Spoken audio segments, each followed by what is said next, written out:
Hi, it's Zena Krogadal. Thanks for joining me for this very special live stream this evening on Tuesday evening with Kimberly Stevens, who is a Hall of Fame swimmer with the University of Iowa. And I can't wait to bring her on so that we can talk about what is going on with the Hawkeyes here. So hang on, let me get my intro on and we will get her in.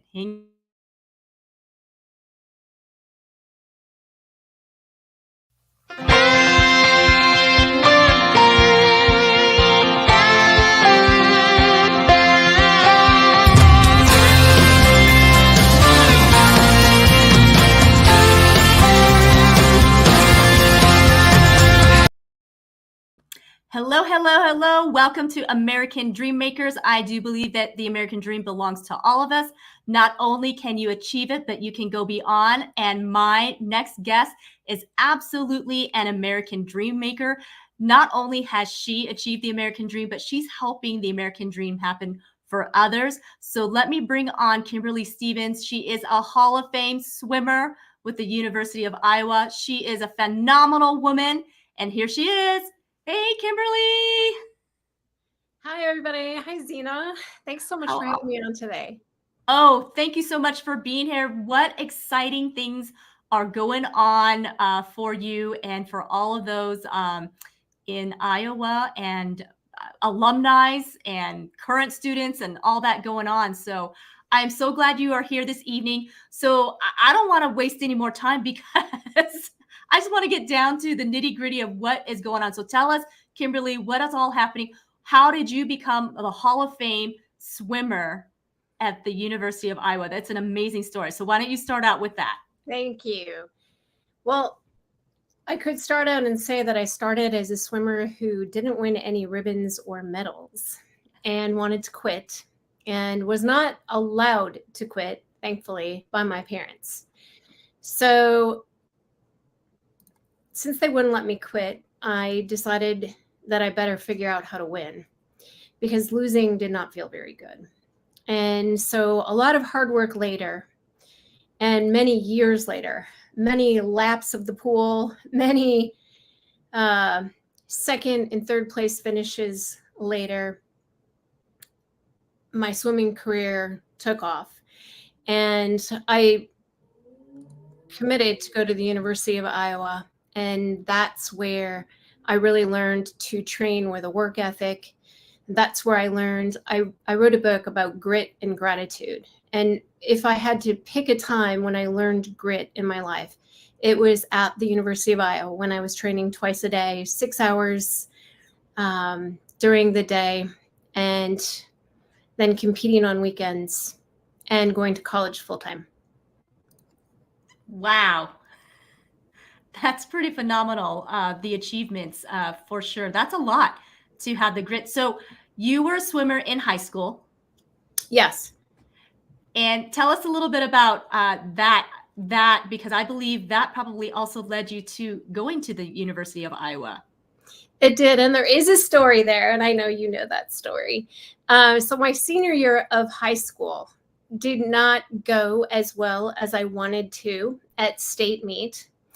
So I was gunning for a scholarship at a major university. And state meet came up, and that was really my time, my senior year, to prove who I was and that I was worthy of a scholarship. And I got up on the blocks for the 50 free, which I was seated first in. And my team was supposed to win this meet overall. And I got up on the blocks and the starter said, "Take your mark." And I dove. And he called it a false start. And we all got pulled back to the blocks. And the whistle blew. I stepped up on the blocks again, "Take your mark." And I dove. And I was disqualified. And that was, at that moment, probably the end of my swimming dreams and the end of my swimming career. And I had to get out of the pool And I wanted to just run out the natatorium door and never darken the door of a pool again. And my coach, Carol Bobo, grabbed me and she took me in the locker room. And I wish I knew what she said to me. Essentially, she said something to me like, "You're not quitting, and you have about 15 minutes to compose yourself, and then you're getting back up there for the 100 free." And I could not even, I was 17 years old, just barely 17. And I couldn't imagine that I could shake off that failure and get back up on the blocks. But I did. And the sergeant said, "Take your mark." And I glued my feet to the block. And he blew the gun and I had a very slow start. And instead of getting first, as I was ranked and seated, I ended up second. And it was a good second. It was a victory over fear, a victory over wanting to quit and give up. And it was the beginning of learning that I could overcome things that didn't go well in my life. And ironically, the school of my choice, Iowa, the coach said to me several years later when I asked him, "Why did you still recruit me after that double false start?" And he said, "Because what you showed is that you could overcome adversity and come back from difficult things." And what he was really saying at that time when I was in college was almost prophetic, speaking over my life, because my life would end up being filled with a lot of very difficult things from which I've had to come back. Yeah, pretty amazing, Kimberly, for sure. And so, so as you went into college, you became obviously an incredible athlete. Well, you were already a great athlete, and you became an incredible athlete because you are a Hall of Fame swimmer. Tell us about that that title. What does that mean, Hall of Fame swimmer? So that meant that I won Big Ten events and set Big Ten records. It meant that I was an All-American, and it meant that I was a team captain. I was also academic All-American, academic All-Big Ten, and that all rolled into one. In 2016, the University of Iowa inducted me into the Hall of Fame. Wow. That's a very prestigious, designation. That's a very prestigious title to have, Hall of Fame, because that's not easy to become a Hall of Fame in any aspect, and let alone, like you said, breaking records. That is phenomenal. So now I know you've got a current mission going on, and I really want you to share what's all happening with this and why being this Hall of Fame swimmer is such a honor for you, and what is happening right now. Earlier, I mentioned that there were a lot of trials and obstacles in my life that I had to overcome. And the major obstacles had to do with health, with my family, and with myself as well. My first son was born with a rare genetic disease. And at the time, he was born perfectly. And at about 6 days old, he went into a coma. And when he was 15 days old, he passed away. We found out after he passed away that we were actually very lucky to have even gotten a diagnosis. He was diagnosed with a disease called citrullinemia, which is a rare urea cycle disorder. Urea cycle disorders, we estimate, affect about 200 children in the world per year. And citrullinemia, our specific urea cycle disorder, affects about 4 children in the world per year. And at the time, those were the statistics at the time that we knew in 1992. And at that time, there was really not an evolved treatment. There were no medications.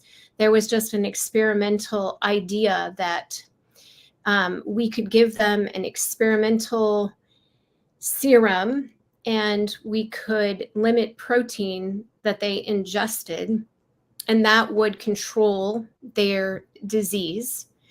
However, my son did not make it long enough for us to even try the experimental treatment. He passed away in 1992. 2 years later, my daughter was born with the same disease, and they told me she wouldn't live a week. And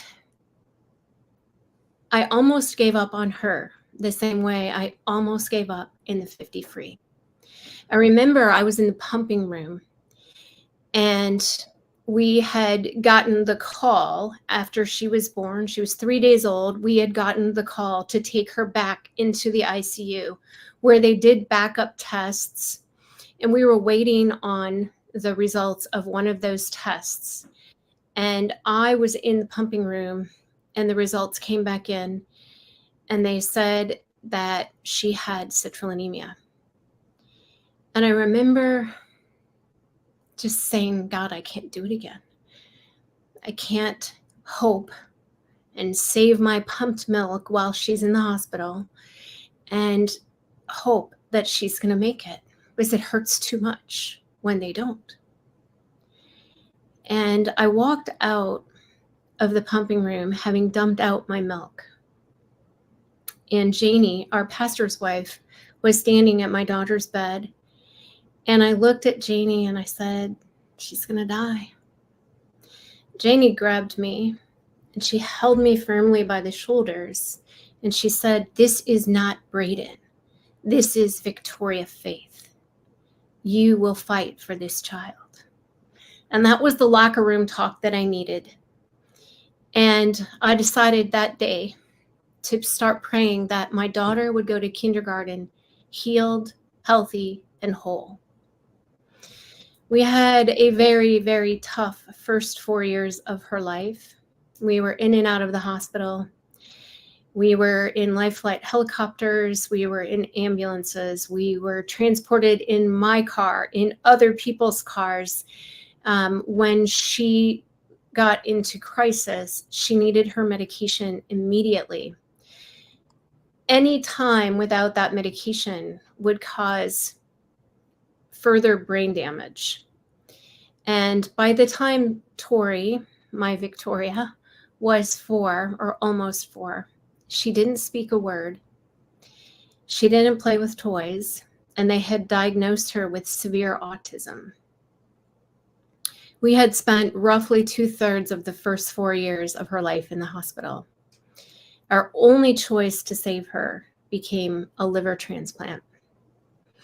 So we took a trip down to Orlando to give kids the world, and we created some memories with our daughter, went back to Chicago, and she was put on the transplant list.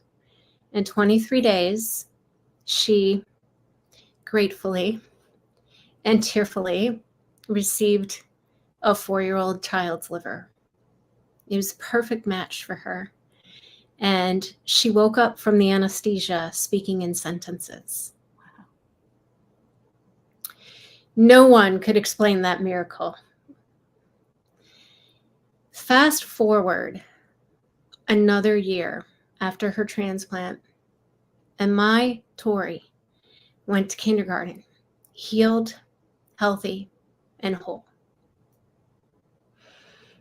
Giant victory.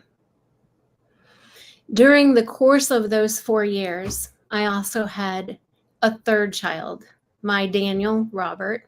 He's Daniel because he went through the lion's den of having a 1 in 4 chance of being born with citrullinemia. And he wasn't. He was born completely healthy. And Daniel grew up, though, in the shadows of a sister who could go into a coma or a life-threatening crisis at any moment in time. So he grew up in the shadow of death, if you will. And it was very stressful and very different for him to grow up in that kind of environment than to have a mom who could pay 100% attention to him as a young baby. So as I tell all of this story, I'm leading up to a very big moment that's happening on November 19th this year. My daughter, Victoria, is turning 30. And that is a huge milestone. She's had her liver for 25 full years, which is another miracle. And she graduated from high school. She graduated from college. She's married. She has a life that is very normal. And it's miraculous. And bringing this back into my swimming career and the University of Iowa, and as you know, football season, Iowa has a very, very special tradition that they started several years ago. And that is at the end of the first quarter of every home game, they stop and they turn every single person in the stadium, players, coaches, officials, and spectators. Everybody stops and turns and waves to the kids and the families in the children's hospital. Wow. When I first saw that, I remember thinking, wow, I wish they had done that when we were in the hospital and spent all that time. And then I got to go to Kinnick Stadium in 2017 and experience my own first wave in the stadium. And I could not cry. And the hope and good will, and everyone is just sending those kids and their families good wishes and hope and healing. And I thought about that for all of these years. And I decided that this year, in honor of my daughter's 30th birthday, that I want to bring the Hawkeye Wave to Orlando. So we are embarking on a project. It's called Extend the Wave. And the tagline is never give up. And essentially what we're doing is on the weekend that my daughter turns 30, my daughter and my son and I and other friends and family are broadcasting the wave in Advent Children's Hospital in Orlando. And we are going to serve the families a tailgate lunch. And then we're giving Wave Watch packs to all of the families. And those Wave Watch packs will have things that you need when you're in the hospital, things like chapstick and tumblers and a stadium blanket to watch the game, snacks to watch the game, just things to feel normal for just a couple of minutes watching a football game, even though the family might be in the hospital. So when is this taking place again, Kimberly? It'll be November 18th. November 18th. And this is in Orlando, Florida. Orlando. And at the hospital there. Advent Children's Hospital. Okay.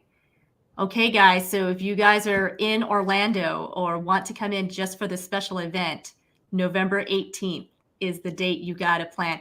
I want to know, how many Hawkeye fans do I have in the house right now?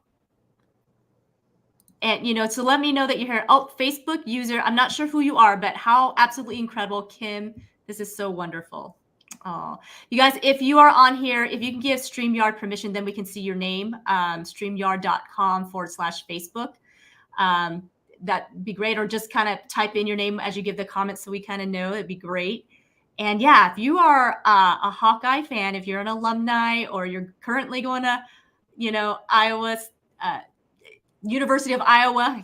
Gosh, I almost said the wrong one again. Oh, I'm so sorry. No worries. That's a no-no.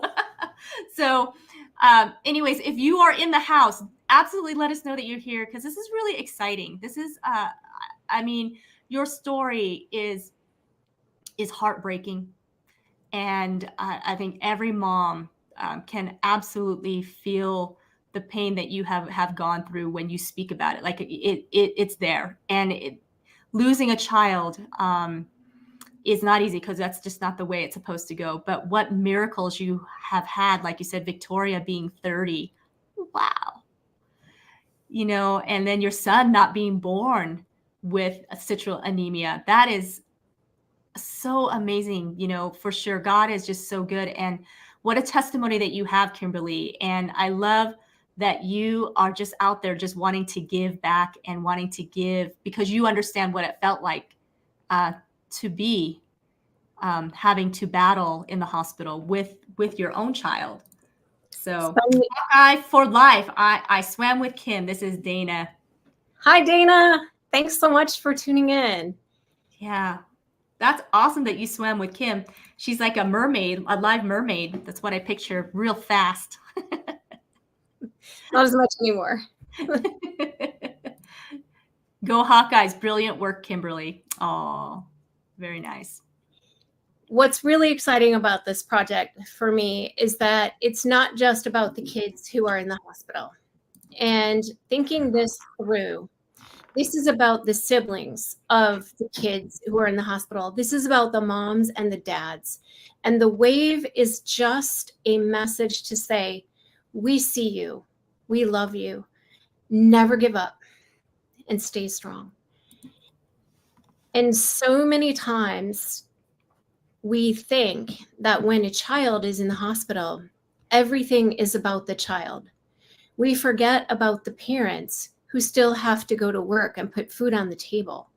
We forget about the siblings who are competing for attention from their parents while their sick sibling is so needy.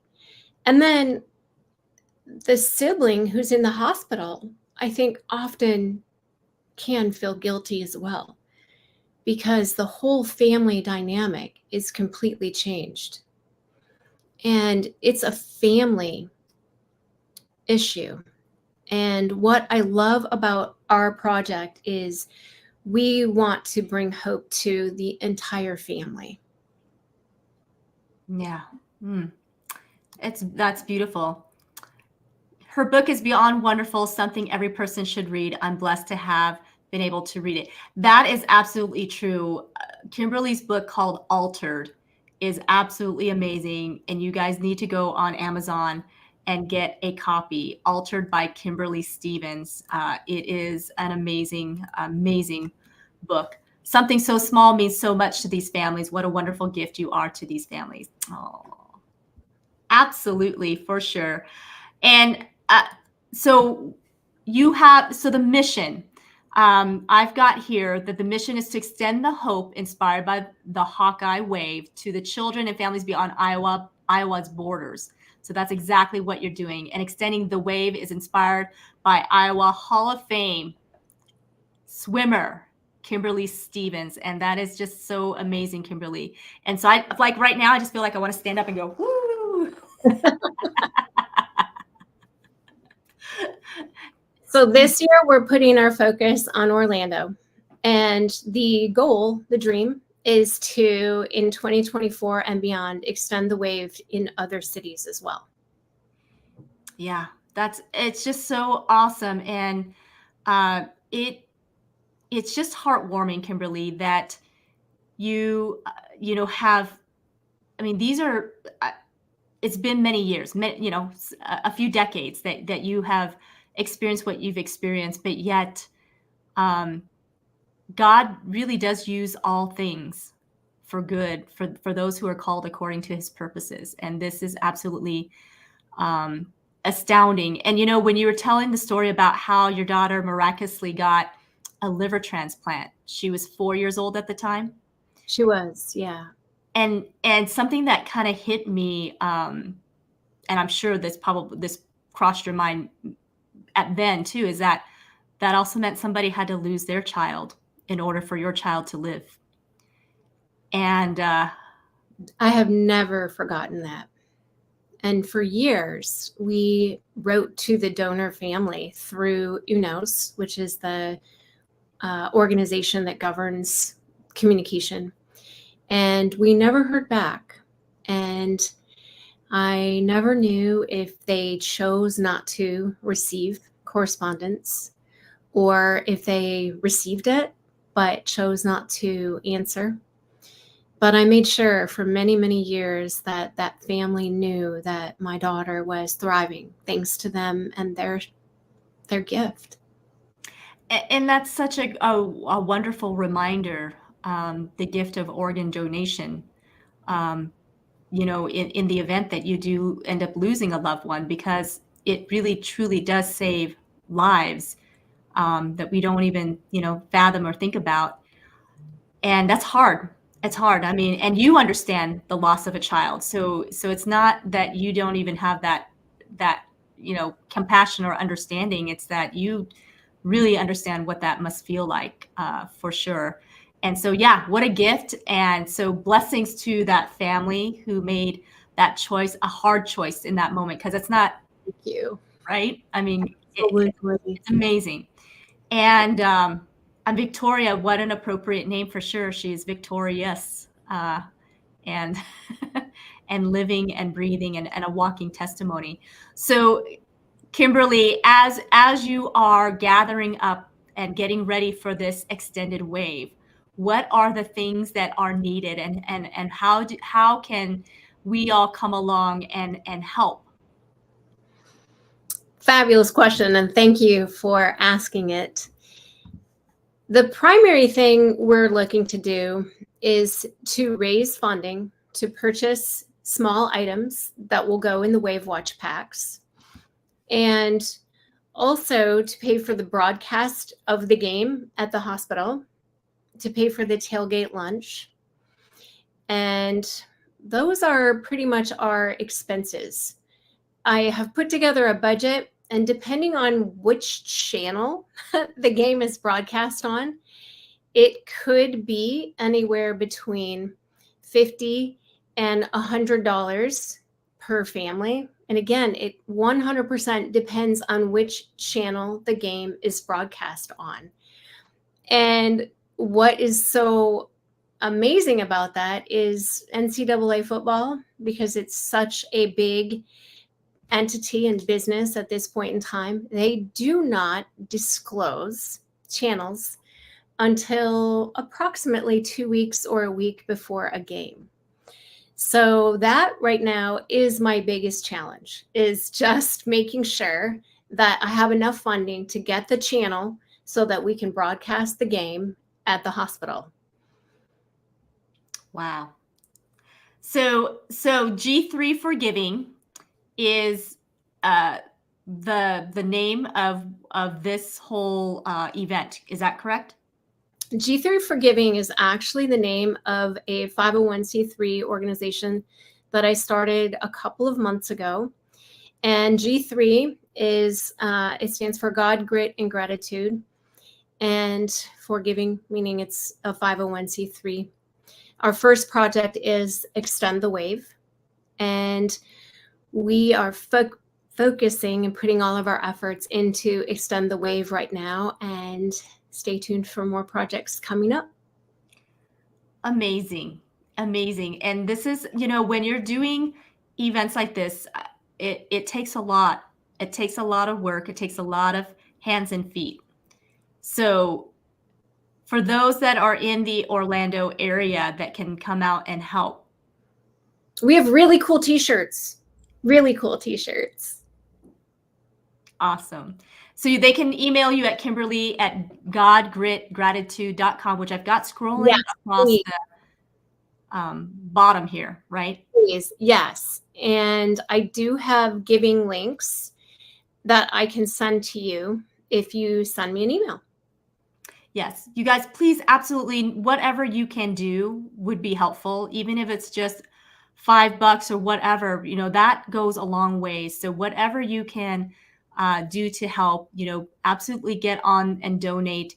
And if somebody on here might be able to post in the chat the website that will link to the, which is it godgritgratitude.com? No, It's going to be on my author site on KimberlyJStevens.com. It's Okay. just not up there yet. There Got it. are links to the giving page, though. On KimberlyJStevens.com. There will be, yes. Okay. Okay. Awesome. And then tell us a little bit more of what really deeply inspired you to do this? I mean, what was the like moment, like you're like, this is the year we're going to do this? Because I'm guessing this has been on your heart leading up for quite some time, but yet now's the time you are launching it. So what happened was in July, one of the news stations in Iowa City started to celebrate their anniversary, their 70th anniversary. And they nominated they named who they felt were the top 70 athletes of all time at the University of Iowa. And I made that list and I was blown away. And I really wanted to do something to say thank you. And I just started thinking about it. What could I do? I thought about donating copies of my book to the families at the hospital. And it just seemed like I wanted to do more. And then we started planning my daughter's 30th birthday celebration. And the light bulb went on. And everything seemed to come together. The fact that I'm one of Iowa City's own, an athlete who's celebrated at the University of Iowa, and the athletic department and the football team extend this wave of hope to families in the hospital, and that I am one of those families from the hospital from many years ago. And it came together that we need to, one game per year, we need to extend the hope of that wave beyond the borders of Iowa City. A couple weeks after the idea came to me, I literally showed up at Men's Health Children's Hospital, and I told the lady at the reception desk who was guarding the elevator, so I couldn't go up, what I wanted to do. And I said, who do I need to talk to? And she goes, this is such a cool idea. I love this. And so she called the child life coordinator, and he literally said, well, I don't have much time before my next meeting, but you can come up and you can tell me your idea. So I did. I told him my idea, and he absolutely loved it, though he had never heard of the wave. He shared it a couple days later with another of their child life coordinators at the hospital, and she knew all about the wave.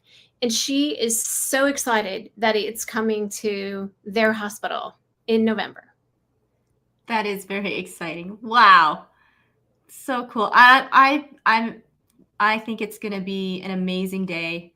You're going to bring a lot of smiles to a lot of faces. Because like you said, when you're kind of going through those types of trials, sometimes hope seems so far away. And you feel very invisible. And the great thing about the wave is that it is done at every home game that Iowa plays. And so if I can connect a few people at the end of November, they'll have another game or two, hopefully, to see a wave. And if they care to tune in next season, they'll be able to see 8 more waves. And that is a gift that can continue to give and give and give. Oh, yeah, absolutely. To just bring that hope and, like you said, feeling like you can do something normal, that you can participate. So awesome, Kimberly. I'm so excited for you. So excited for what's going to happen on November 18th. So excited for all the little ones that are in the hospital with their families. And I just can imagine the smiles and the tears that will be there. And so donation-wise, what do you need the most of? Are monetary? Do you need things? I mean, what can people do? Monetary. Okay. Really, truly, it's monetary. And I will post this link in just a second. I will grab it and post it in the chat. But we're looking for to purchase items for the families, and they will all have our logo, Extend the Wave and Never Give Up. And they'll have t-shirts that say Never Give Up. And that's the whole idea, is that they will have things that can go with them that are practical. And they'll be reminded that there are people out there cheering and saying, never give up. Yeah. Your book, Altered. So we touched on it in just a little bit earlier. Tell us a little bit more about this particular book. And I know it's the story, but how was it for you when you wrote it? And what do you hope that the book will do for others?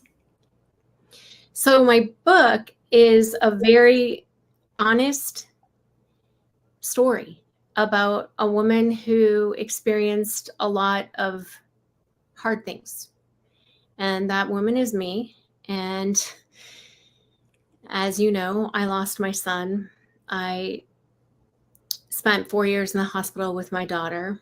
And there were some very dark days where we thought we were losing her when she was in the hospital.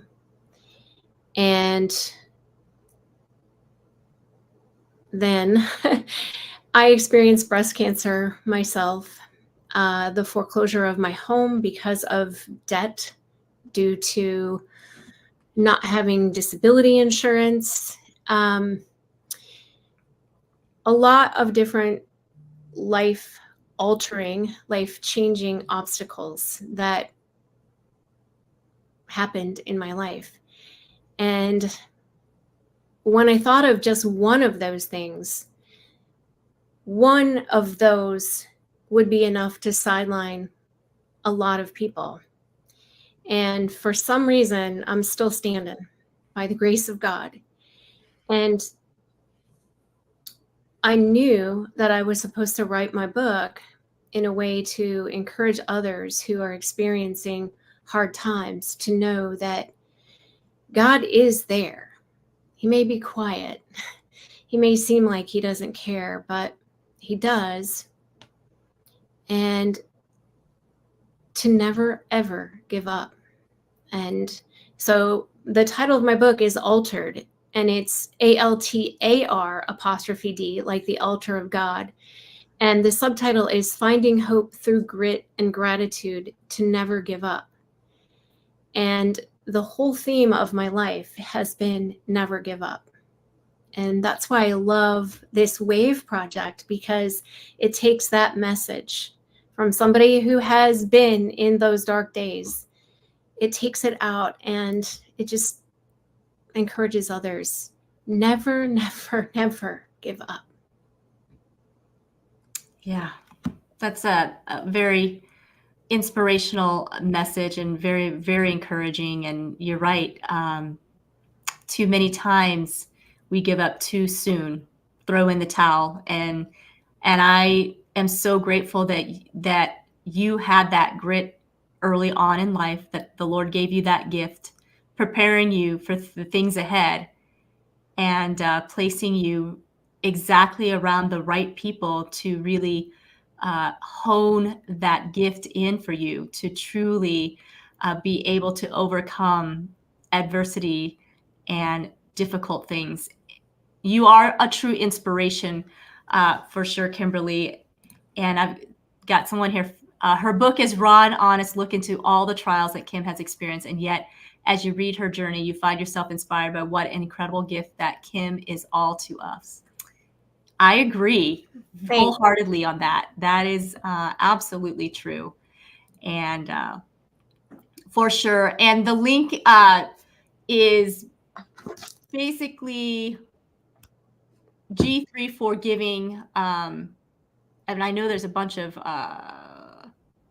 I am going to get it right now. Okay. Yeah, anybody that's on here, if you have any questions for Kimberly, go ahead and post it in the comments, because this would be great time for you to ask her something that's just on your mind, and something that she's mentioned that you would like to know about Kimberly, then please, for sure, ask her. Okay, let me copy this. And then let me put this into the comment here.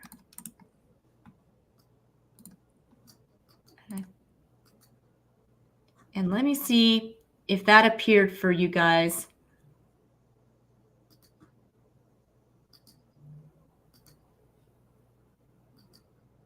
Okay, so I think I've got that into the chat. Let me also put it into the banner here so that we can see it up here. But yes, you guys, if you have any questions at all, absolutely don't be shy. Please let us know, because this is something that hasn't happened. This is something that is very, very much a trailblazing event.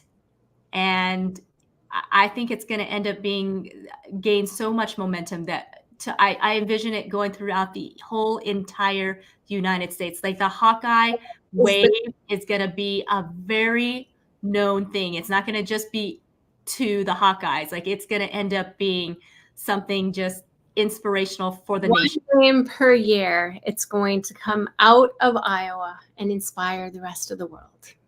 It's awesome. Awesome. So then everybody's going to want to sign up and become a Hawkeye. That's what's going to happen. So I think, the university needs to give you a little, a little something, because I think their enrollment's going to go up after you start doing. We are definitely going to be creating Hawkeye fans.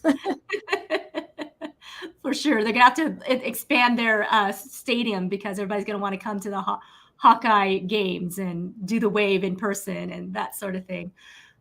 It's so awesome and just really inspiring. And let me, I think we got some here. Okay, awesome. Looks like we can see the link. K is the best. The mission is for real. And then also Ukraine in 2024. We're extending. We're going to go beyond the country. Hey, why not? That's great. Why not? Why not take this worldwide? It could. It really could. Yeah. We all need hope. And hope has no bounds. It's, with God, everything is just limitless, right? And absolutely. And you just can't get enough, for sure. Kimberly, what else would you like to leave us with as we start to wrap things up? I want to give you the opportunity to really encourage and maybe give some words to somebody who may be struggling right now, that is in the hospital and feeling alone and like they're the only one experiencing this. What would you say to them right now? I see you. We see you. We love you and we're cheering for you. And never give up. Just never give up. On a similar note, it is both of my children who are leading this charge with me. And I didn't know if they would pick this up as their own mission. And what has been one of the biggest blessings for me about this is that my children they're grown now. They're about to be 28 and 30, but they're still my kids. They have really embraced this mission, if you will. And what I'm seeing is healing taking place. Our family did grow up with all of that stress. And even once Tori was transplanted and out of the hospital and not spending days, weeks, and months at a time in the hospital, we still had a lot of emotional catching up, academic catching up, physical catching up. 4 years in the hospital takes a toll. And it really did take a toll on our family. I'm divorced. And our family just isn't the same. And I feel like we focused a lot on what made us different for a long time. And now I feel like by extending the wave that we're focusing on the good that we have instead of the bad that we got a long time ago. And it is amazing to be able to come together with my kids, focus on the good, and share it out to the world. That's beautiful. That is just words of wisdom right there, to focus on the good and not be stuck in the things that happen to you, but realizing they happened for you, and you are where you are today because of all of it. And now you can go and change other people's lives and be an inspiration and a bridge and whatever it is that they need to get through this.